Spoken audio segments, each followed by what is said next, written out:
আপনারা বলুন, যে বাংলা ভারতবর্ষকে স্বাধীনতা সংগ্রামে পথ দেখিয়েছে, নবজাগরণে পথ দেখিয়েছে, আমাদের কবি সাহিত্যিক কবিগুরু রবীন্দ্রনাথ ঠাকুর, বঙ্কিমচন্দ্র চট্টোপাধ্যায়, যারা ভারতবর্ষের আত্মাকে শব্দের মাধ্যমে, সাহিত্যের মাধ্যমে, কবিতার মাধ্যমে রূপ দিয়েছেন, যে বাংলার বিপ্লবীরা রাসবিহারী বসু থেকে শুরু করে বাঘা যতীন, ক্ষুদিরাম বসু, যারা শুধুমাত্র বাংলা নয় গোটা উপমহাদেশে আন্দোলনের প্রদীপ জ্বালিয়ে ভারতবর্ষের দৃষ্টান্ত স্থাপন করেছে, তারা যে ভাষায় কথা বলে সেই ভাষায় অপমান।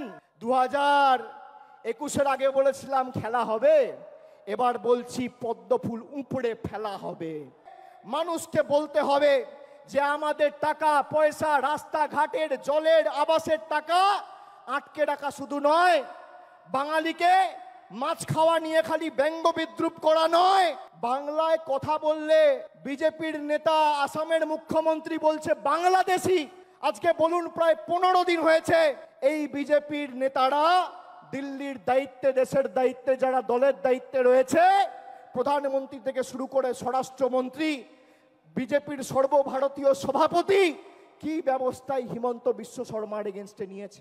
একজন নির্বাচিত মুখ্যমন্ত্রী তিনি পদে বসে বলছেন বাড়িতে বাংলায় কথা বললে বাংলাদেশি।